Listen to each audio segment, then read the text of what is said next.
Assalamualaikum warahmatullahi wabarakatuh. Perkenalkan, saya Windu Citriani. Di sini saya akan menjelaskan tentang apa itu florikultura dan tanaman anggrek. Florikultura merupakan salah satu komoditas hortikultura yang mempunyai nilai ekonomi tinggi dan memiliki prospek yang sangat cerah sebagai komoditas unggulan ekspor maupun untuk pemasaran di dalam negeri. Pada era perdagangan global, tidak lagi mengandalkan hambatan tarif, tetapi lebih menekankan pada hambatan teknis berupa persyaratan mutu, sanitari, dan fitosanitari. Kondisi ini menuntut produsen untuk meningkatkan daya saing produknya, termasuk tanaman florikultura. Sedangkan tanaman anggrek yaitu merupakan salah satu komoditas tanaman hortikultura yang mempunyai peran penting dalam pertanian, khususnya tanaman hias. Warna bunganya sangat beragam, bentuk dan ukurannya yang unik serta fase life yang panjang membuat anggrek memiliki nilai estetika tinggi dan daya tarik tersendiri dibanding tanaman hias yang lainnya, sehingga banyak diminati oleh konsumen baik dari dalam maupun dari luar negeri. Sekian, terima kasih. Baik, saya akan menjelaskan tentang teknik produksi. Yang pertama itu pada proses pembibitan yang harus diperhatikan adalah persyaratan bibit, penyebaran biji, teknik penyemaian biji, dan pemindahan dari pot ke penyemaian. Lalu media tanam untuk tanaman anggrek dibedakan menjadi tanaman dalam pot dan sistem bak tanam. Lalu selanjutnya teknik penanaman pada anggrek disesuaikan dengan sifat hidup tanaman anggrek. Pemeliharaan tanaman anggrek terdiri dari penjarangan dan penyilangan, pemupukan, pengairan, dan waktu penyemprotan pestisida. Lalu panen ditentukan dari ciri dan umur tanaman berbunga, cara memastikan bunga, dan perakiraan produksi. Setelah dilakukan panen, anggrek kemudian diproses dari pengumpulan, penyortiran, dan penggolongan, penyimpanan, pengemasan, dan pengangkutan. Baiklah, saya Cut Maulina. Saya akan melanjutkan penjelasan materi yang telah dipaparkan oleh teman saya, yaitu mengenai persyaratan dalam memperoleh sertifikat proses produksi bibit anggrek. Kompetensi produsen merupakan unsur yang menentukan dari kualitas benih yang akan dihasilkan. Nah, di dalam melaksanakan produksi benih ini, produsen yang kompeten juga memegang acuan standar secara konsisten. Selain mengacu pada POS atau prosedur operasional standar, produsen benih yang kompeten juga memperhatikan persyaratan minimal standar sarana prasarana yang harus dipenuhi dalam memproduksi benih. Produsen yang dapat diberikan sertifikat proses ini adalah produsen yang telah memenuhi persyaratan baik administrasi ataupun teknisnya sesuai dengan ruang lingkup pengajuan penilaian proses produksi komoditas yang telah diproduksi. Assalamualaikum warahmatullahi wabarakatuh. Terima kasih kepada moderator. Baiklah, saya akan melanjutkan presentasi dari teman saya, yaitu administrasi. Yang pertama, produsen yang telah terdata di instansi yang menyelenggarakan tugas pokok dan fungsi pengawasan dan sertifikasi benih memiliki sertifikat kompetensi. Yang kedua, memiliki prosedur operasional standar atau POS produksi.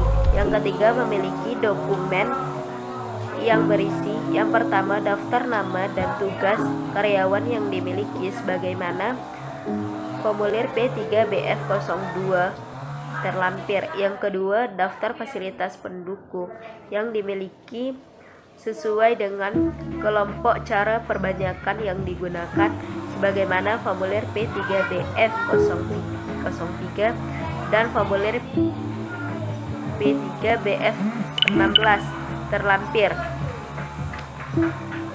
Yang ketiga, data produksi sebagaimana formulir P3BF04. Yang keempat, data distribusi sebagaimana formulir P3BF05. Yang kelima, denah lokasi. Terima kasih, saya kembalikan kepada moderator.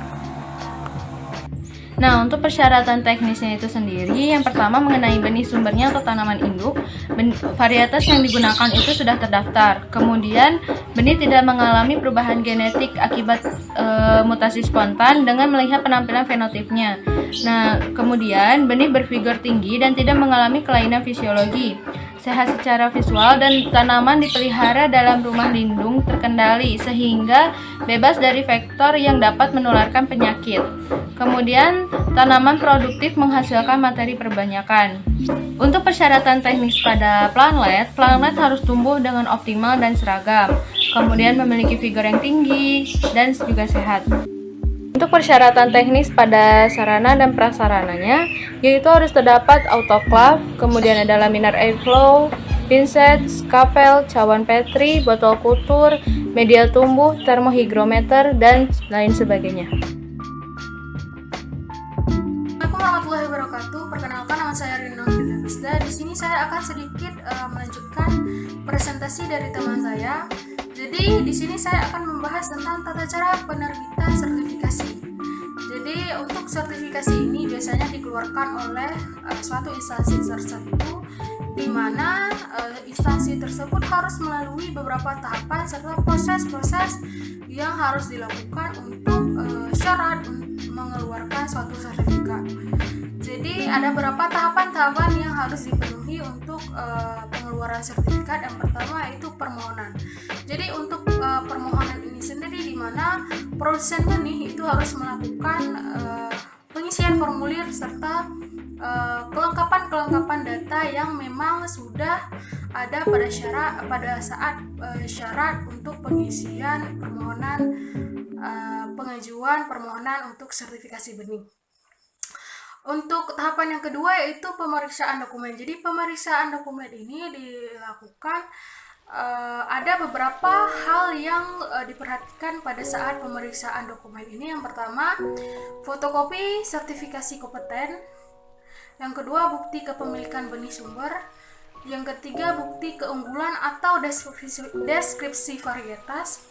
Yang keempat, denah lokasi perbanyakan benih. Yang kelima, prosedur operasional standar. Dan ada hal-hal lain yang memang termasuk pada saat pemeriksaan dokumen tersebut. Untuk tahapan yang ketiga yaitu pemeriksaan lapangan. Jadi pemeriksaan lapangan ini dilakukan apabila semua kelengkapan data serta dokumen-dokumen yang diwajibkan pada saat permohonan ini sudah dilengkapi semua. Dan untuk waktu kunjungannya ini akan disesuaikan dengan tahapan proses produksi. Yang selanjutnya yaitu untuk objek pemeriksaannya ini dilakukan secara acak, di mana objek yang dilakukan ini supaya mewakili semua benih yang akan diproduksi untuk sertifikasi benih tersebut. Dan yang selanjutnya yaitu tahapan yang keempat yaitu penerbitan sertifikasi. Jadi untuk penerbitan sertifikasi ini sendiri dilakukan setelah pengecekan di lapangan, kunjungan ke lapangan, dan ada beberapa standar yang harus dipenuhi oleh produsen benih ini. Dan apabila tidak memenuhi standar, maka sertifikasi ini tidak akan dikeluarkan oleh instansi tersebut. Serta untuk pengecekannya ini setelah 14 hari setelah pengecekan ke lapangan, maka akan diberi kabar kepada produsen benih tersebut layak untuk diberi sertifikasi atau memang tidak layak untuk diberi sertifikasi, serta dijelaskan penyebab atau alasan lain kenapa produsen benih tersebut ditolak untuk